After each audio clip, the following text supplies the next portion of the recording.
I'm a big fan of chocolate, and I'll tell you why I like chocolate.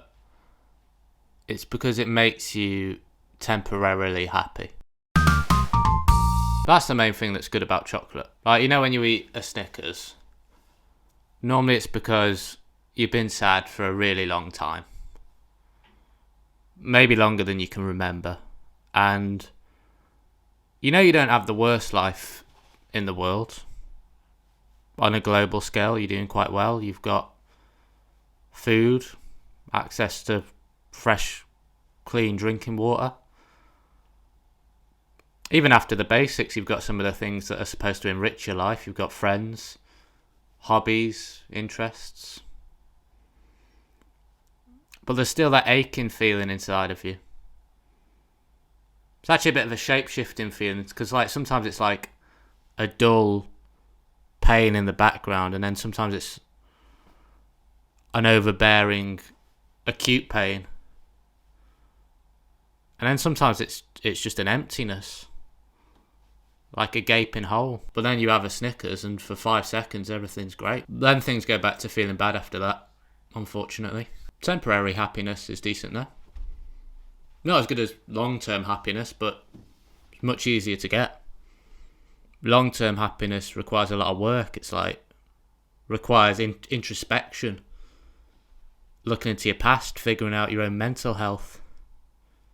You've got to develop good habits. You've got to eat better, and then even after all that, there's only a chance you'll be a bit more stable. Whereas you can get a multi-pack of Snickers for £1, and that's literally 20 seconds of joy overall. Any kind of junk food's good for that quick bit of happiness, isn't it? Also, the good thing about junk food is it makes you die quicker, which means overall you'll be unhappy for less time. That should be how fast food's marketed. An advert that says, look, it's clear you're not happy. It's clear you don't have the wherewithal to deal with it in a healthy way. But come to McDonald's. Because if you eat our food, you'll die quicker and be sad for less time.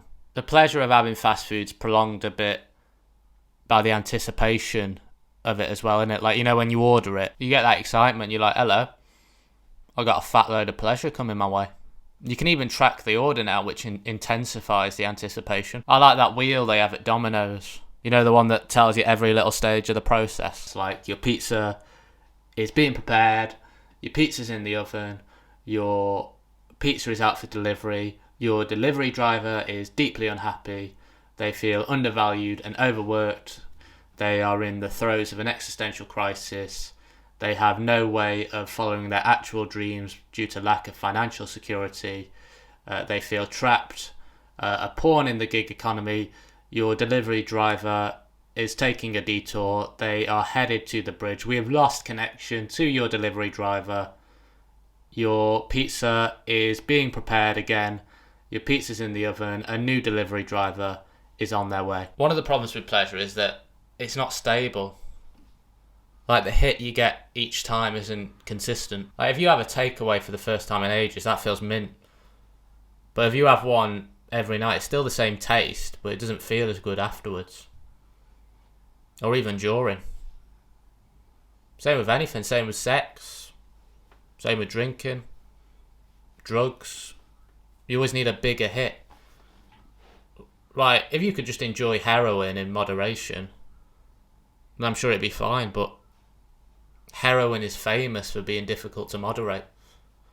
You're always chasing the next high, the bigger high. Even if you're not that Domino's driver killing themselves, you could be doing really well economically and still want the next car, the bigger house, the next promotion. So there's definitely a problem with this pleasure business. Otherwise, so many people with access to all the wonderful pornography in the world wouldn't be killing themselves.